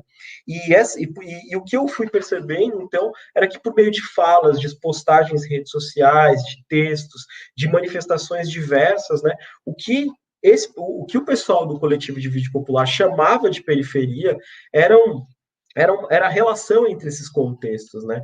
Quer dizer, o que foi muito interessante é isso, quer dizer, eu comecei a me dar conta que o que era chamado de periferia por esses sujeitos, né, era, na verdade, não essa ideia de espaços geográficos fixos e marcados por uma situação de carência ou de vulnerabilidade, mas uma experiência social marcada pelo acesso desigual a direitos, né? E o deslocamento da ideia de periferia do território fixo para a experiência é interessante porque uma experiência é uma coisa que se move. Então, dentro dessa perspectiva, a periferia podia ser vista em todos os lugares da cidade, né? Isso foi um pouco um dos achados da tese que eu quero discutir com mais calma mais para frente, quando a gente for para o debate, né? Enfim, mas que tinha a ver com isso, quer dizer, a gente, né, com essa perspectiva relacional do conceito, né, que o vídeo ajudava a construir, né. Então, assim, essa ideia de quebrada, por exemplo, é uma ideia que eu gosto muito, né, uma cidade quebrada, né, o vídeo era uma espécie de uma argamassa simbólica que colava esses cacos, né, e então, de uma certa maneira, por meio do uso do vídeo, esses coletivos tentavam reconstruir uma outra forma de olhar e de pensar, de perspectivar a cidade, né. Então, dizendo de uma outra forma, a periferia passava a ser encarada por eles não como um outro daquilo que seria a cidade, né, dentro de uma posição né, dentro de uma certa chave mais hegemônica, né, mas a periferia era pensada como uma espécie de uma contiguidade espacial e narrativa entre lugares e populações marcadas por processos de subalternização, né, ou seja, como um dispositivo epistêmico, intelectual, a partir do qual o próprio modelo urbanístico, né, que caracterizava a construção de uma metrópole como São Paulo, podia ser perspectivado de forma crítica, né, para além das definições normativas dos administradores e dos especialistas da cidade, né. E nesses termos, então, centro e periferia deixavam de ser pensados como a partir de uma simples oposição, né, e passavam a ser encarados a partir da lógica da tensão, né, da colisão, né. Então, se a ideia de oposição remete a dois territórios fixos e exclusivos, né, onde está o centro não está a periferia, onde está a periferia não está o centro, essa perspectiva mais relacional baseada na tensão, não na simples oposição, leva em conta a coexistência conflituosa dessas noções centro e periferia nos mesmos espaços, muitas vezes, né. Então, resumindo, né, o que a tese me permitiu demonstrar foi o modo como esses realizadores, como esses realizadores foram capazes de fazer algo muito além do que simplesmente produzir, exibir filmes, né, nas margens da cidade, ou se autorrepresentar, que nem esses trabalhos que o Gabriel mobilizou aí faziam, falavam, né, e que tendiam mesmo a reproduzir uma leitura romântica desse processo, né. Na medida enfim, e esses trabalhos faziam, na medida em que eles se preocupavam, né, esses realizadores se preocupavam principalmente em disputar com saberes hegemônicos, e aí que está o ponto, né, os sentidos, né, intelectuais, epistêmicos, né, relacionados às formas de compreender e de conceituar a desigualdade urbana, né. E aqui vale lembrar, assim, né, já estou me encaminhando para o final, que epistemologia, né, essa noção de epistemologia é um termo que pode ser entendido como toda e qualquer noção, conceito ou ideia, que de forma deliberada ou não, designa o que conta como conhecimento válido, né? Então tinha um interesse epistemológico por trás da produção desses vídeos, né? Mesmo que esse interesse se dava de forma mais intuitiva, né? Então, nesse sentido, o que eu afirmo, né, sem sombra de dúvida, é que muito mais do que uma mera ferramenta de produção de representações, né, fixas, as câmeras que eram portadas, né, pelos coletivos que integravam a rede do vídeo popular, se revelaram como verdadeiros dispositivos epistêmicos, né, que se dedicados à reflexão e à reconstrução simbólica, política e cognitiva dessa cidade, né. Por isso, até minha tese, o título que eu dei para ela foi Reinventando a Cidade, né. E para fechar, então, de vez, eu vou citar uma pequena fala, né, que me foi dita aqui no campo, né, na época da pesquisa pelo Fernando, que na época estava ligado ao NCA, junto com o Daniel, com o Diego, enfim, num momento em que a gente estava discutindo, estava conversando sobre a complexidade dessa ideia de periferia, né, e aí ele me disse uma frase que me marcou muito, e que eu reconstituo aqui para vocês, né. Vou deixar aqui para vocês lerem junto comigo. Ele disse isso, ele falou: você não tem um sistema de transporte que ligue uma periferia a outra simplesmente por serem periferias, né? Não tem nenhum ônibus que sai do Grajaú para a cidade de Tiradentes, por exemplo, porque todas essas rotas vão passando pelas avenidas principais e desembocam no centro, na Estação da Luz, na Praça Ramos, no Terminal Bandeira, não é? Ou seja, do ponto de vista do Fernando, periferia, mais do que um lugar onde ele morava, era também uma palavra que qualificava um tipo de relação que ele estabelecia com a cidade e com os discursos hegemônicos sobre ela, né?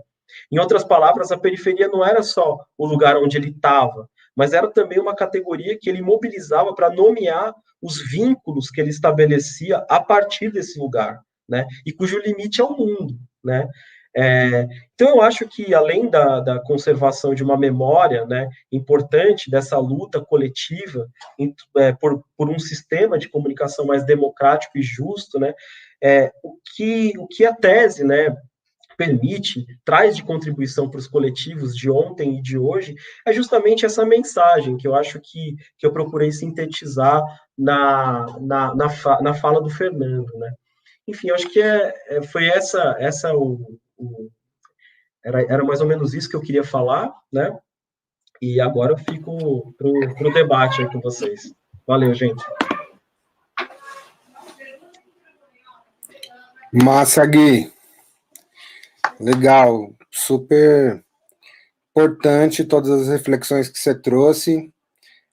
Eu fiquei aqui, enquanto você falava, vendo várias imagens, né? Minha memória é muito imagética e é muito doida, assim. Eu participei de diferentes momentos, né, dessa esfera, dessa discussão do que é o cinema de quebrada, do que é o vídeo popular. E aí 1000 fitas, né, 1000 tretas aparecem aí na minha memória nessa história. Que, por exemplo, aqui no fórum, ganhando o prêmio em nome do jovem da oficina que fazia o vídeo num festival organizado em outro estado, assim, é muito louco, assim. como todas essas teias, né, de quase que de roubo, né, de roubo da nossa alteridade, né, da nossa possibilidade de fala, de discussão, enfim. Eu lembro aqui, mais uma vez, do Videolência, onde o Pichote fala, né, em dado momento, ele fala assim, é muito louco, porque agora parece que eles estão dando a possibilidade da gente contar nossas histórias, dando a câmera pra gente, mas a gente pode falar, mas quem ganha é eles, né? Então, assim, tipo, como de alguma forma, essa lógica que você apresenta aí na sua tese entre o que é diferença e o que é desigualdade, ela marca essas relações, né? Ela marca, inclusive, essas relações institucionais que a gente tem com a possibilidade de tomar nossa própria imagem nas mãos, né? De poder fazer aquilo que o Luiz Fernando Santoro fala no Imagem nas Mãos, que é um grande clássico aí do vídeo popular, que é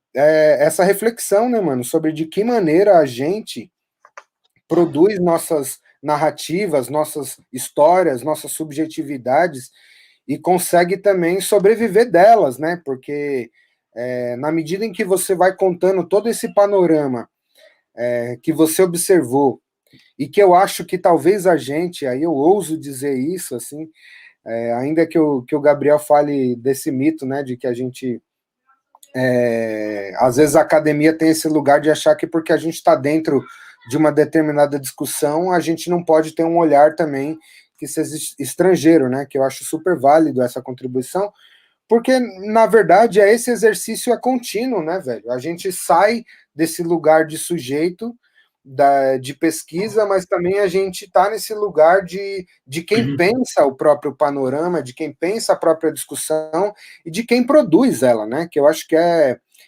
talvez uma das grandes chaves, assim. A gente não estava de chapéu no rolê, como a gente diz, né? A gente não estava boiando ali enquanto estavam todo mundo pesquisando sobre o que a gente estava fazendo, como se a gente tivesse meramente... E é muito louco, né? Porque também tem um lugar que já passando, assim, antes de passar aqui para as várias contribuições que a galera que está aqui no chat está passando, eu acho que tem uma coisa que é fundamental, assim, da gente pensar, que é como também, de alguma forma, assim, eu tenho sido muito contaminado, acho que por esse momento, talvez por viver um certo luto aí dessa organização tão importante que a gente teve na época do coletivo de vídeo popular, mas também de entender outras chaves, sabe? Outras chaves importantes. A gente perdeu essa organização que talvez fosse a nível nacional, e tão plural, e tão diversa, e tão interessante que era o coletivo de vídeo popular, mas a gente ganhou outras organizações que são a APAN, a Associação dos Profissionais do Audiovisual Negro. A gente tem uma série de organizações que pensam a mídia indígena, que pensam a mídia a nível de Latinoamérica, como o Gabriel está aqui também para nos ajudar a pensar esse panorama México, enfim, em Latinoamérica, e como a gente, na verdade, talvez tenha caído num erro, que é aí jogando para que vocês me ajudem a pensar nisso, mas eu tenho pensado muito nessa chave. Eu acho que naquele momento, naquela situação onde o coletivo de vídeo popular se colocava, nessa disputa que já era complicada com as instituições, que tanto queriam colocar a gente nessas caixinhas e tanto queriam usar a gente como números, né? E hoje a gente está aqui num contexto de pandemia onde as pessoas também, essa institucionalidade quer mais uma vez colocar a gente como número, né? Se a gente não é número dos projetos sociais, a gente é número dos contingentes de mortes, né? Então, assim, de que maneira a gente foi construindo também um lugar de pensar as identidades que essa desigualdade marcava de uma maneira muito específica, assim, sabe? Quando você coloca essa distinção, Gui, entre diferença e desigualdade, é fundamental, talvez, que a gente pense de que maneira pensar as categorias de etnicidade, sabe, de identidade racial, de identidade de gênero, os diferentes coletivos que hoje a gente tem LGBTQIA+, que discutem a questão do cinema periférico por essa chave da identidade de gênero, né? O último debate, a gente estava falando com a Keila Serruia, lá de Manaus, também trazendo a questão de como essa questão do eixo Rio-São Paulo também não dá conta da nossa dimensão, do que é pensar as diferentes periferias a nível de Brasil, né? E como tudo isso muitas vezes é escamoteado ou é sobrepujado quando a gente coloca o debate numa arena pública que é tão diversa, né? Como não ser capturado também por uma branquitude que está acostumada a esse lugar de poder, do qual ela se acha responsável e hipervalorizada, a ponto de dizer quais são os caminhos, quais são os lugares dentro de um debate onde a nossa fala preta e periférica muitas vezes é deslocada, sabe, é desconsiderada, né? Então eu acho que as pesquisas hoje nesse campo têm avançado muito, a ponto da gente conseguir hoje em dia elaborar melhor essas questões e identificar talvez o que foi a derrocada do coletivo de vídeo popular, na medida em que a gente também não conseguia identificar as diferentes categorias e etnicidades e valores que estavam colocados ali, né? E como eu acho que talvez a sua pesquisa e a do Gabriel tenham sido as mais valiosas no sentido de que foram aquelas que caminharam junto, sabe? Mais do que olhar de fora, de que fazer aquele olhar distanciado que tanto a academia se vangloria de fazer, que foi aquela que decidiu entrar de cabeça na discussão, de entender os coletivos de perto, de entender o que a gente estava produzindo de perto, de entender o que as individualidades de cada um queriam imprimir nos seus vídeos, né? Queriam propor com as suas discussões. E eu acho fundamental assim que a gente pense também o quanto vocês, né? Você, como alguém que cresceu a vida inteira entre o Campo Limpo e a Zona Leste, né? Também numa região suburbana, como o Gabriel no interior de Campinas, estava pensando nessas coisas, né? Eu fico me perguntando o quanto isso não tem a ver também com o nosso lugar de pensamento, de reflexão, e o quanto isso tem a ver com as histórias individuais, né? E é sempre um risco, eu acho, hoje em dia eu consigo avaliar que eu acho que é sempre um risco quando a gente pensa em coletividade sem pensar as individualidades, né, mano? Então, passar a palavra aqui para o Gabriel para ele desenrolar nesse sentido e como a gente pode também caminhar aí com esse debate pensando o cenário atual. Sem dúvida. Eu acho que, como o Guilherme falou, né, essa coisa foi mudando muito, né, com os anos, assim, com o avanço, né, com o avanço dos movimentos culturais, né, e populares. A coisa foi se modificando muito, né? E eu morei em lugares diferentes, muito diferentes, então, e também essa coisa muda muito, né? Eu nasci no Rio, eu nasci em São Gonçalo, na verdade, depois morei no Rio, São Gonçalo ali perto de Niterói, depois morei no Rio, depois fui morar na zona rural de Minas mesmo, assim, na roça, depois morei em Juiz de Fora e depois Campinas, vários. Estou dizendo isso porque muda muito, né? Por exemplo, no Rio, o Rio é muito diferente de São Paulo, algumas coisas. O Rio a discussão da periférica, né? É muito diferente, porque você tem um bairro rico, uma favela no meio, né? Você tem um dos bairros mais ricos do Rio, você tem favela, né? E tem a periferia também, que no Rio chama subúrbio, né? Já São Paulo, embora também isso aconteça, existe uma separação, né? Geograficamente é muito diferente, né? Existe as próprias relações entre campo e cidade também, elas modificaram com o tempo e são diferentes também em cada região, né? Aqui onde eu estou no México é uma coisa muito diferente do Brasil, né? Por exemplo, a Oaxaca, onde eu estou, existe uma outra relação rural, assim, coletiva, né? As terras são nessa região, não é em todo o México, mas fruto da Revolução Mexicana e várias transformações, aqui tem uma outra relação dos chamados pueblos, né? Que são maioria indígenas, mas tem uma relação coletiva de terra, não tem aqui, não tem essa perspectiva do latifúndio como a gente tem no Brasil. Tem outros problemas também, que são muito graves também, dessa experiência, né? É interessante que você fala da Mostra-Luta. Uma coisa interessante que foi acontecendo com o tempo, que a gente começou a fazer uma parceria com vários movimentos de Campinas e da região, tanto de Campinas como da região, né, que é Hortolândia, e outras cidades ali, né, tanto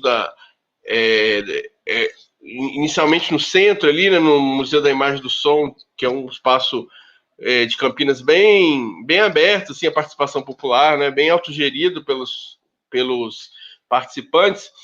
Então a gente começou assim, fazer coisas na rua, no centro, no meio do centro da rua, e em movimentos de cultura, assim, também, assim, fazendo uma rede, né, uma articulação muito importante, assim, né, e você começa a entender, né, vários tipos de coisa, né, e nesse meio, é claro que nada é perfeito, né, a gente vai percebendo também que tem muita politicagem, muita...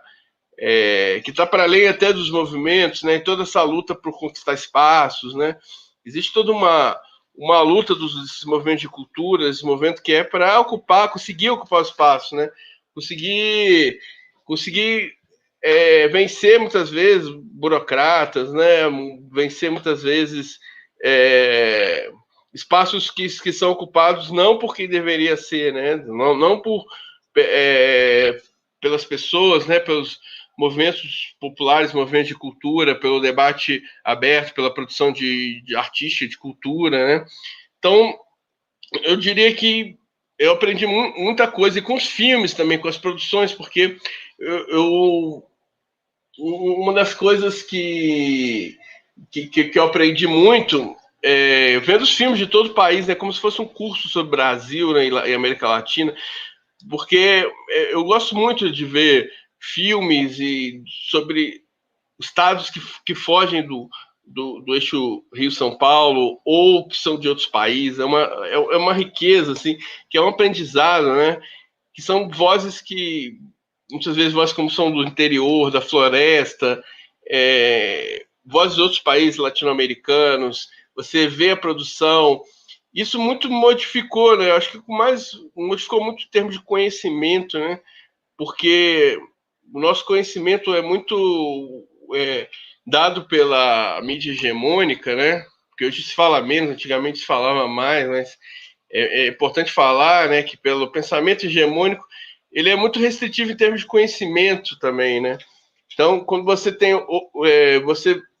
outras vozes, é representatividade, né? É uma representatividade de vozes, mas é uma expansão do conhecimento também, né, humano, né? Porque quando você tem filmes feitos por mulheres, feitos por indígenas, feitos por pessoas negras, por pessoas de outros países, né, seja da Bolívia, do México, da América Central, do Oriente, quando você tem pessoas de outros lugares, né, você tem uma expansão do conhecimento, né, que eu acho que isso talvez... E através disso, né, você se transforma, né? Eu acho que quando você tem outros pontos de vista que vão para além de uma história única, né, da linha reta, né, que conta tudo, que na verdade são como se fossem várias dimensões, né? São muitas dimensões. Inclusive na mesma cidade tem várias dimensões, né, e vários olhares, né? A gente que cresceu aqui vendo as mesmas coisas, né? A mesma coisa de escola dos Estados Unidos, né? Vai convidar para o baile, que tem a graminha verde. Tipo, a gente vê 90% a mesma coisa, né? Tipo, a vida inteira. Eu acho legal, até vários. Eu gosto de filme dos Estados Unidos, vários filmes, mas tipo, passar a vida inteira vendo. Então, essa transformação, acho que a representatividade ela é uma questão política, né? Mas é uma questão também de melhoria da humanidade, do conhecimento humano, né? de ir além dessa limitação que é imposta, né? Porque a gente vai ver só a Zona Sul do Rio de Janeiro na Globo, a gente vai ver só a realidade de Los Angeles, entendeu? É mais ou menos isso. Então, acho que... E a gente vive um mundo que esse movimento fez muita coisa disso, mas a gente chegou num ponto que já é o oposto, né? Que é um excesso, né? Uma coisa que é muita informação, né? E aí, com isso, né? Hoje tem muita, né? A gente passou todo esse processo de meios que estão... E hoje a gente tem que lidar que tem isso muito grande, mas ao mesmo tempo no meio de muita informação. Não sei. Falei algumas coisas aqui do que eu penso, assim. Não sei se era exatamente isso, mas... mais ou menos massa, por aí. Mano. É por aí mesmo. Gui, complementa aí alguma coisa? Quer dizer algo sobre? Não, meu, assim, eu acho que é muito... Assim, você falou várias coisas interessantíssimas, importantíssimas, assim, né? Acho que você fez uma revisão crítica de certas falhas, de certas faltas, né, do coletivo de vídeo popular que levaram ele, inclusive, à crise e à erosão, assim, né? E aí tem umas coisas que eu queria falar sobre isso, mas antes de falar sobre isso, eu queria ressaltar, assim, que uma coisa que você adiantou e que para mim é muito importante falar, né, que é o fato de que eu não conseguia enxergar vocês como um outro, sabe, assim, eu não conseguia me separar, não eu compartilhava muitas coisas, né? Muitas coisas mesmo, né? Quer dizer, eu venho de uma família, assim, eu sou a primeira pessoa da minha família a entrar na universidade, né? Venho de uma família enfim, de pessoas que vieram, enfim, tem a minha história, tem as minhas relações, e eu compartilhava uma série de elementos, né, com vocês, você sabe, como a gente já conversou muitas vezes sobre isso, e aí tinha essa coisa, assim, eu acho que quando o Gabriel mobilizou, né, essa fala dele no começo, falando das pesquisas que romantizavam, né, não era só que romantizavam, sabe, eu acho que eram pesquisas elitistas, eram pesquisas que assumiam um ponto de vista elitista, que entendia que a periferia é um outro, muito outro, sabe, assim, não está só do lado de lá da ponte, a periferia está num outro lugar epistêmico, num outro lugar ético, num outro mundo, né? E isso é como se essas pessoas não compartilhassem muita coisa, sabe? Tipo, então, isso era uma coisa que me incomodava profundamente, né? E aí tem uma fala de uma etnógrafa feminista que eu gosto muito, chamada Lila Bullwood, que ela diz que ser o outro de um eu dominante não é só uma experiência de diferença, mas de desigualdade, né? Então, existe uma relação que envolve a pesquisa, que é uma relação ética, né? Que é uma relação que tem muito a ver com poder, né? Então, eu acho que tem um compromisso ético que a gente estabelece com os nossos interlocutores, né? Nesse contexto de produção da pesquisa, e que eu levei muito a sério, que o Gabriel também levou muito a sério, né? Talvez por isso a gente esteja aqui hoje debatendo, conversando, né? E prestando contas nesse sentido, né? Porque para a gente é muito importante essa prestação de contas, né? Porque, no fundo, a gente produz pesquisa, mas as nossas pesquisas são pesquisas engajadas, né? Então, eu acho que tem uma questão aí que tem a ver com a evitação da construção dessa alteridade radical que entende a periferia como esse outro mundo, né? Porque eu acho que as relações de poder, elas se instituem com base nessa ideia, né? Então, por exemplo, quando eu estava falando uma coisa que o coletivo de vídeo popular me ajudou a entender, que os seus textos, Daniel, me ajudaram a entender, que as atividades do Flávio, né, me ajudaram a entender, né, que os textos do Fernando, né, que as suas poesias, que as músicas, que as coisas que eu fui aprendendo no campo me ajudaram a entender, e que tem a ver com isso, né, assim, que, sei lá, se não é que periferia não é território geográfico, obviamente né, a gente sabe o CEP, aonde a polícia mata as pessoas, né, onde a vida é matável e onde a vida não é matável. Mas ela é mais do que isso, né? Então, uma coisa é dizer, periferia não é território, outra coisa é dizer, ela é mais do que só um território geográfico, né? E aí, assim, porque tem a ver com isso, né? Quer dizer, se matam 50 jovens negros na cidade de Tiradentes e nenhum em Higienópolis, né? Isso acontece porque existe um sistema que organiza essas mortes, né? Assim, matam 50 na cidade de Tiradentes para não matar nenhum em Higienópolis. Então, Higienópolis é a parte diretamente implicada na periferia, né? Faz parte da periferia, porque a periferia, dentro dessa perspectiva, diz respeito a um modelo de organização socioespacial baseado na distribuição desigual do valor da vida, né? Então, não é Paraisópolis ou Capão Redondo que são a periferia. Eles são efeitos, ou são o resultado da periferia, porque a periferia é um modelo, né? É um modelo cognitivo e é um modelo necropolítico que organiza uma forma de distribuição desigual do valor da vida, do valor das pessoas, né? Então, eu acho que isso o coletivo de vídeo popular me ensinou a ver, né? Assim, eu acho que os filmes como Vidiolência, filmes como Qual Centro, filmes como Felisburgo, da Brigada Audiovisual da Via Campesina, né? Eram filmes que ensinavam muito, né? E ensinavam muito com um tipo de conhecimento epistêmico e teórico que decorre, que descende das experiências populares, né? Então, eu acho que teve uma chave, né, que para mim foi uma chave muito importante de ser virada, que é a chave de entender os meus interlocutores como intelectuais, né, e de não percebê-los a partir desse chaveamento, disso que eu chamei de obsessão identitária, né, de pensar e de encaixar essas pessoas dentro de estruturas muito rígidas, como se aquelas pessoas fossem o território onde elas moram.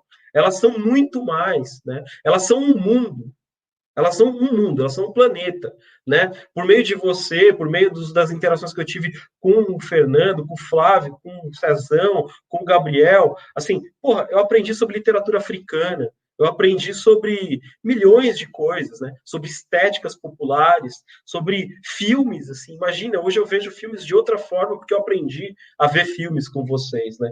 Então, eu acho que essa relação de alteridade, ela é uma relação que envolve um compromisso ético e que eu acho que tanto eu quanto o Gabriel, a gente levou muito a sério, né?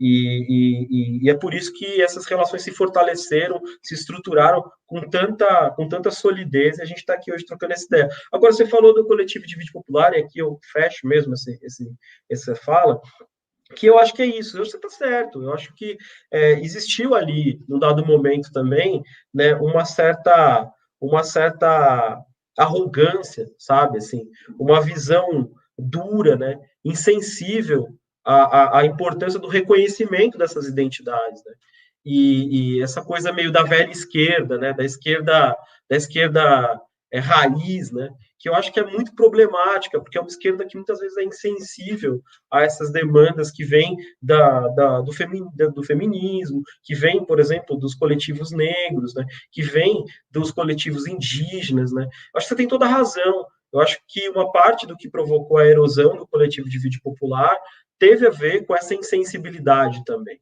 né?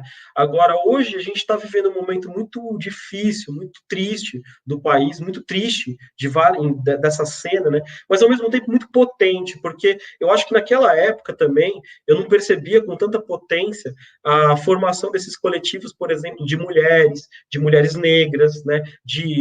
Enfim, o audiovisual negro, eu acho que ele ganhou uma potência maior ainda, né? O audiovisual indígena, né?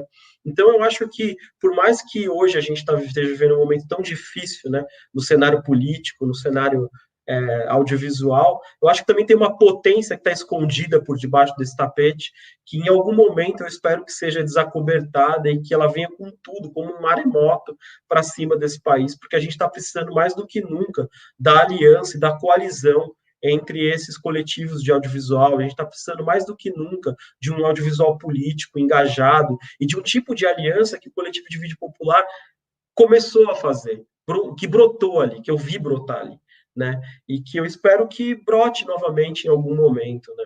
Acho que é isso que eu tinha para falar. Total.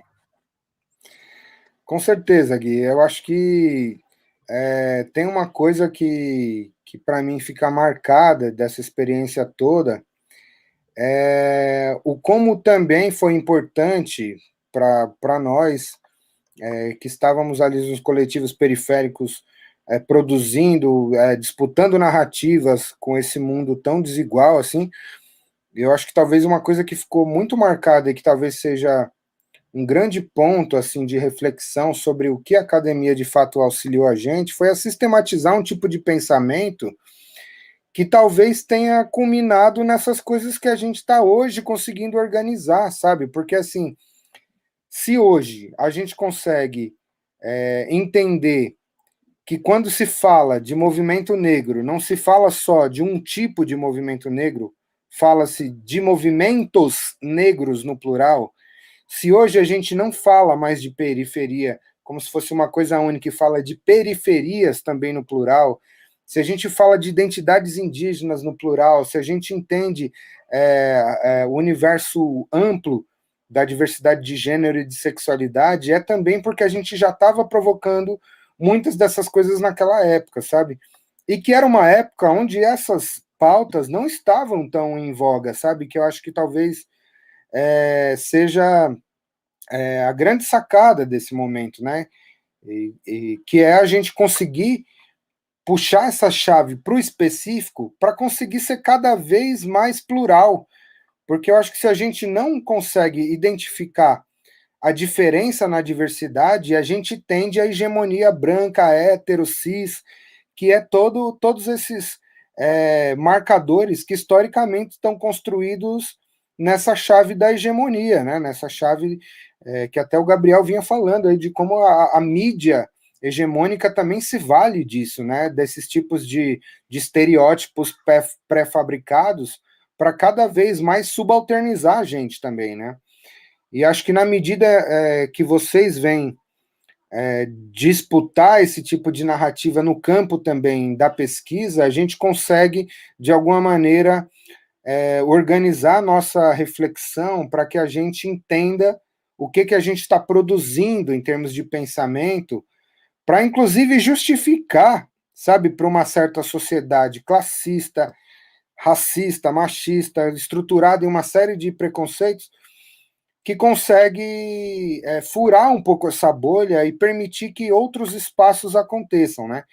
E aí que eu acho que são esses espaços de luta, né? De reconhecimento, de unidade na luta, né? Que eu acho que quando você fala, Gui, também na sua exposição, que a gente reinventa a cidade de alguma maneira, que a gente une quebradas a partir do audiovisual, na medida em que eu faço um registro. O próprio Videolência mostra um pouco isso, né? Que a gente vai lá, filma um coletivo da Zona Norte, um da Zona Leste, e coloca eles se conversando, né? Que era essa mesma atitude que o próprio coletivo de vídeo popular organizava na medida em que criava redes de exibição, né, mano? E que fazia com que a gente pudesse observar a cidade de um outro jeito, né? E aí eu acho que na medida em que a gente reinventa essa cidade, reexpõe essas feridas, essas chagas não cicatrizadas aí, a gente também começa a promover um outro tipo de discussão. E aí eu me recordo aqui que na medida em que o Akin Quintê vai lá e recupera a memória do poeta Zeca da Casa Verde, sabe? Na medida em que o pessoal vai, a partir dos seus coletivos individualmente, recuperando memórias das diversas realidades, sabe? Seja das questões de LGBT, seja dessas figuras importantes na história que são soterradas, né? Eu acho que a gente vai criando uma importante contribuição, né, mano, para esse momento, assim, que eu acho que culmina nesse boom que a gente tem hoje em dia de inúmeros coletivos falando de chaves muito específicas dentro da luta, né?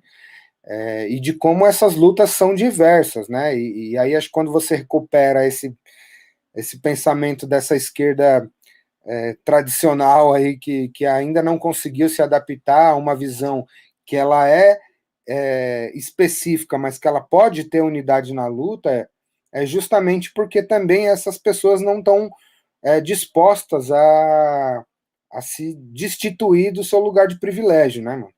Então eu acho que se existe um caminho possível na luta e numa unidade futura, é justamente uma luta que compreenda essa unidade na diversidade, né, mano? Que não seja uma unidade na segregação ou no soterramento das identidades e das diversas possibilidades de ser e de existir no mundo, né? Então, para a gente passar aqui para algumas reflexões que foram colocadas aqui no bate-papo, o Pichote aqui, né, tá com a gente, Lincoln Pericles, a Daiane Silva, nossa companheira da Bahia, que está acompanhando a gente, que vai estar numa mesa amanhã também. Então, dá um salve aí para todo mundo, Maria da Glória, que está aqui com a gente também, uma série de pessoas muito especiais, muito queridas aí para a gente, né? Agora, a Daiane colocou uma questão que eu queria compartilhar com vocês, que eu acho que tem muito a ver. Cadê? Deixa eu achar aqui.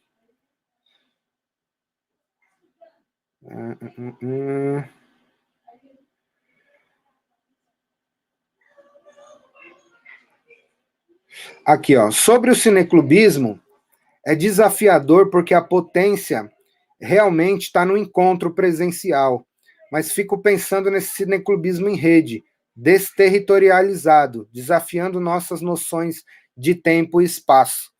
Eu acho que a gente tanto falou, né, dessa questão de como a cidade é reinventada, como talvez o país, né, a partir aqui do que a Daiane está trazendo, pode ser reinventado a partir do audiovisual. E aí, quando a gente está aqui falando com o Gabriel lá no México, a gente percebe que o mundo também pode ser reinventado a partir do audiovisual, né? Que essas pontes são importantes, mas relembrando justamente no Festival do Filme Punk Anarquista do ano retrasado, estávamos eu e Gabriel numa mesa, e a gente até trouxe uma discussão sobre essa questão de como os streamings, né, podem, de alguma maneira, tirar a potência política disso que a gente sempre teve, que foi a potência do encontro, que tem a ver com toda essa cultura dos movimentos populares, dos movimentos sociais, que é uma cultura que descende dessa ritualidade indígena, africana, ancestral, que é a cultura do encontro, do comer junto, do discutir junto, do falar junto, né? Como vocês entendem, então, que estabelecer uma possibilidade de uma rede cineclubista pode fortalecer o pensamento, a reflexão política sobre o país, sobre o mundo, sem que ela perca essa potência do encontro, considerando que a gente está nesse contexto de pandemia, onde a gente acaba ficando restrito, muitas vezes, às redes.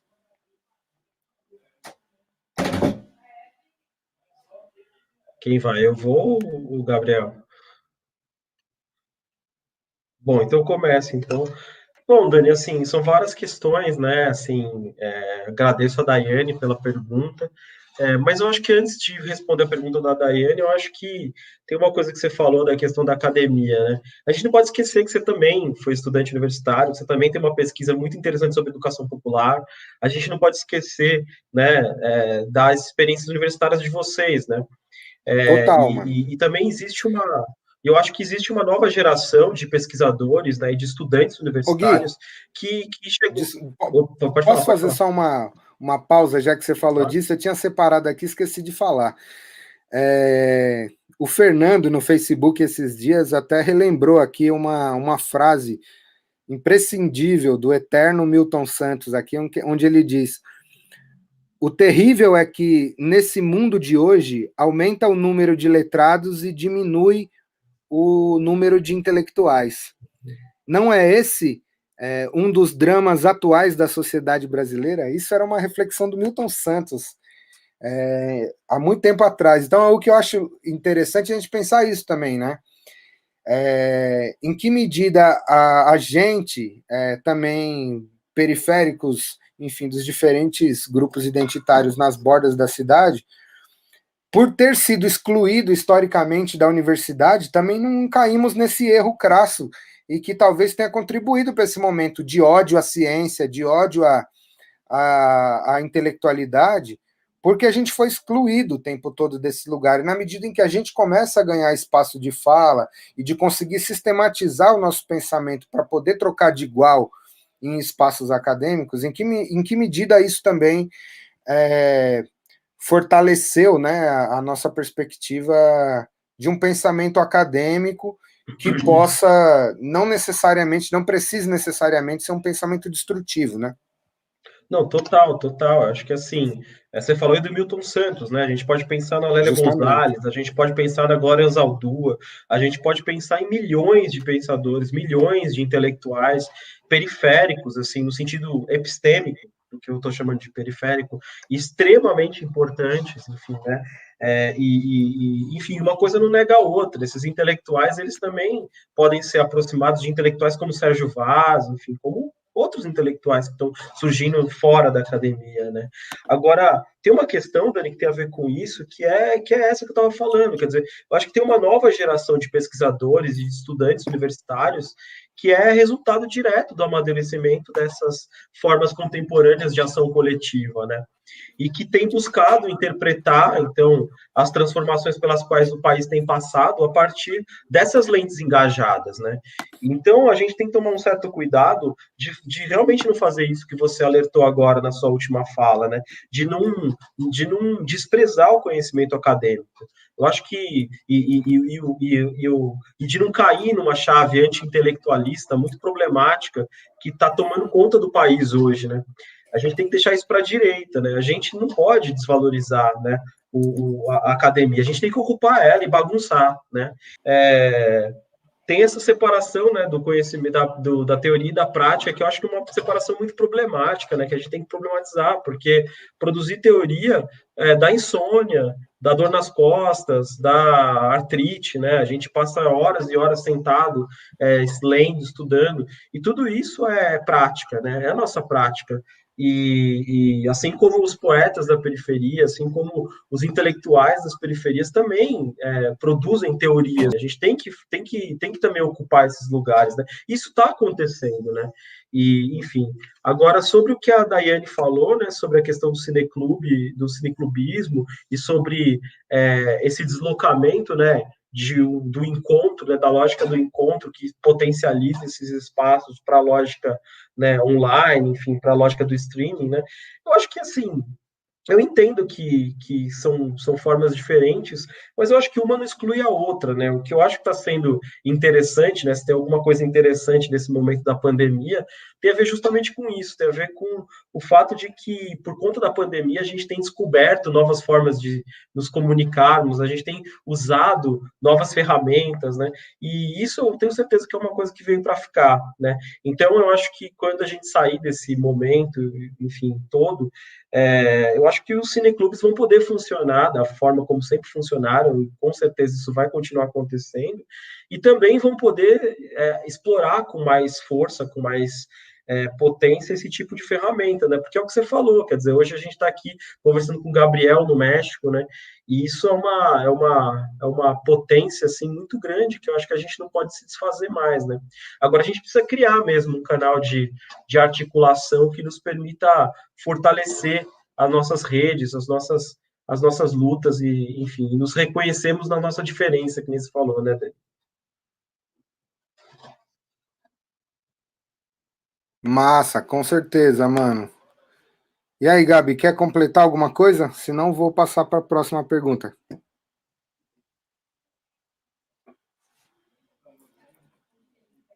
Gabriel? Agora sim. Não, só vou falar rapidinho, então. Essa questão da ciência, eu acho... eu nunca defendi tanto a ciência, né? Como hoje, assim. Porque antes eu tinha uma visão, acho que muita gente, né? Bem crítica, assim, de várias coisas. Mas a gente, no governo, que a gente não só é governo aqui, mas em vários lugares, né? A chegada ao poder do obscurantismo, né? De uma... Chegando a extremos como terraplanismo, antivacina, coisas assim, e frente a uma pandemia, a gente vive como a gente está sentindo aqui, o México muitos problemas também em relação a isso, as notícias falsas, né, e eu estou numa posição de nunca defendi tanto a ciência, assim, mas é o seguinte, exatamente esse encontro, né, tem um livro que eu gosto muito do Paulo Freire, que chama Extensão ou Comunicação, que foi feito no Chile com extensionistas, agrônomos, né, com agrônomos que chegavam lá para os camponeses para trabalhar e os chegavam do alto da sua arrogância, querendo impor um modelo, né, um modelo científico para trabalhar, e os camponeses não escutavam, porque já sabiam que era do jeito deles, e não resolvia ali. E aí o Paulo Freire foi convidado para trabalhar nessa mediação, né? E aí ele desenvolveu esse livro, porque na verdade ele defende que é o encontro, né, dos saberes populares com a ciência, né? Não são excludentes. Como ele resolveu? Fazendo esse diálogo, né? O diálogo entre o saber de quem está ali, quem tem esse conhecimento popular, com o conhecimento científico, né? E da união deles, né? Se avançava na produção, né? Na melhoria. É muito bom esse livro. Eu acho que esse livro traz essa questão, e eu acho muito importante defender, assim, defender essa razão, né? Esse, para além do obscurantismo, né? Essa situação que a gente está, né? Eu trabalhei, um dos trabalhos que eu tive aqui foi numa disciplina que na universidade aqui federal aqui de Oaxaca, né? Que era sobre divulgação científica, né? E a comunicação tem um papel tão importante nisso, né? Como nos jovens, né? E eu trabalhei com educação também em Campinas quando eu saí, justamente com o Cineclube também, que é um desafio, né? Você fazer o jovem hoje. E aí já entro na questão da Daiane, como é um desafio hoje, é outro tipo de cognição, de atenção, né? Hoje as crianças, os jovens não têm o mesmo tipo de atenção, não tem, já se cresce com uma coisa que é muito conectada, que tá duas telas conectadas, às vezes está vendo televisão, está no celular, tá não sei o que, computador, e vídeo de 2 minutos, de 3, e aí construir essa geração, né? Como vai ser, né? E a gente vai trabalhar essa ideia do Cineclube, que, ao contrário do que muitos podem pensar, é uma coisa que vem se renovando, que é uma coisa muito antiga no cinema, mas que também com as novas tecnologias foi se transformando, e é um desafio, né? Conseguir. Você teve épocas do Cineclube ser, na época da ditadura, de filmes proibidos, né? Que ficava alguém lá fora para saber se estava chegando a polícia, que era uma atividade clandestina, né? Subversiva, o Cineclube, né? Exibir um filme. E hoje a gente já tem esse como o espaço dessa informação do audiovisual, do mar, né? No mar de informação, de coisas, de vídeo, e muitas vezes o Cineclube era um espaço também de um filme que era raro, que as pessoas não tinham acesso, né? E hoje tem as coisas do YouTube, streaming. Eu também não tenho muitas respostas desde aquela época, né? Mas eu penso que se deve articular, misturar essas coisas, né? Fazer aproveitar a coisa, esses espaços à distância, e ao mesmo tempo ter esse contato, né? E como faz falta, né? Assim, agora, como se falta de ir no cinema, de um espaço, um centro cultural, num espaço de discussão, num museu, numa coisa, né? Numa festa, né? Tomar num bar, ouvir uma música. Essa coisa, porque quando às vezes a gente fica com a preguiça, né? Eu vou ficar em casa aqui vendo um filme aqui em casa, mas hoje a gente sabe como faz falta isso, né? Nossa, eu sinto muita falta, para ver como ainda existe essa necessidade. Apesar de tudo, nós, seres humanos, temos essa necessidade de estar juntos, né?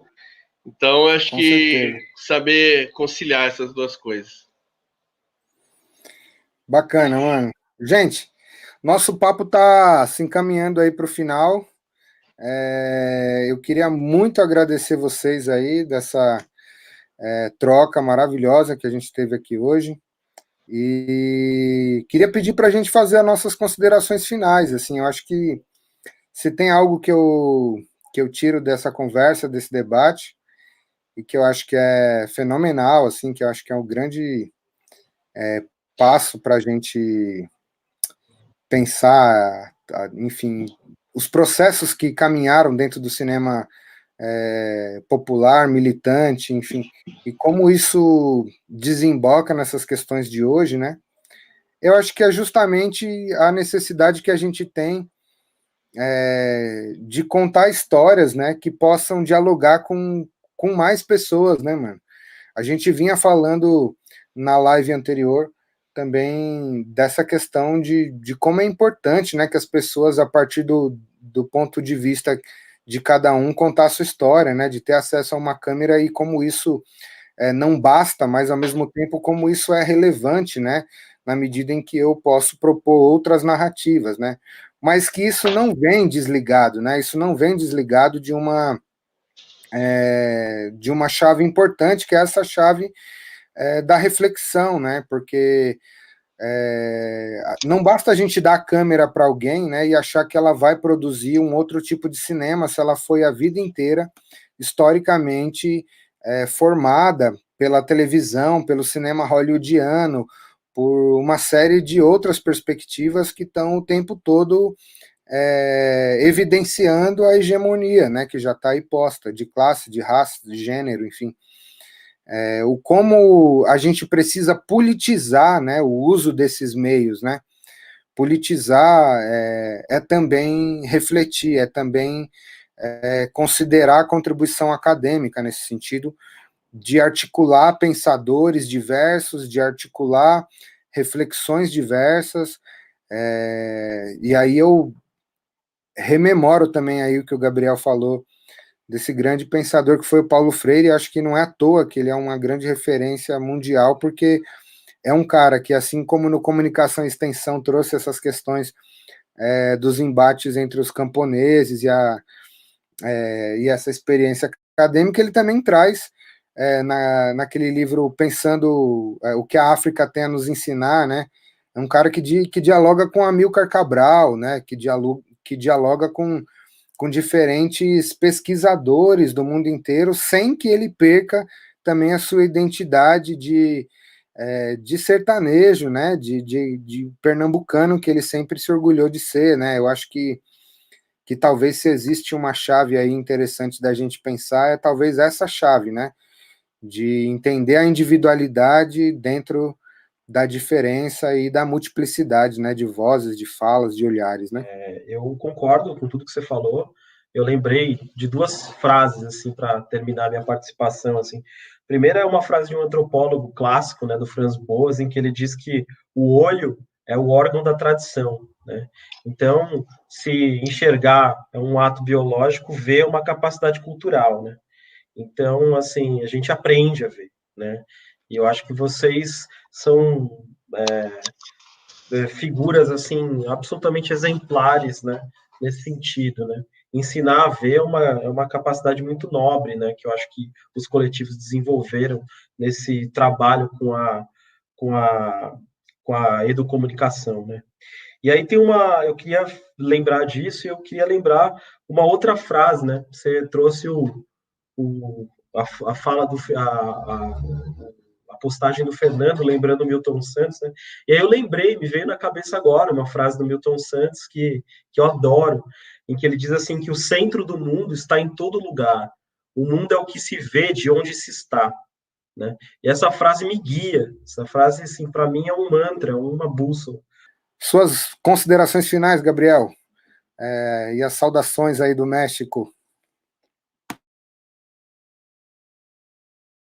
Uma frase que estava na minha tese muito antes de sonhar e vir para cá.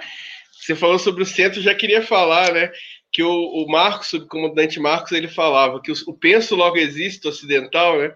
Ele define o centro, o eu individual, e o outro como uma periferia que se via afetado pela percepção desse eu, afeto, ódio, medo, atração, repulsa.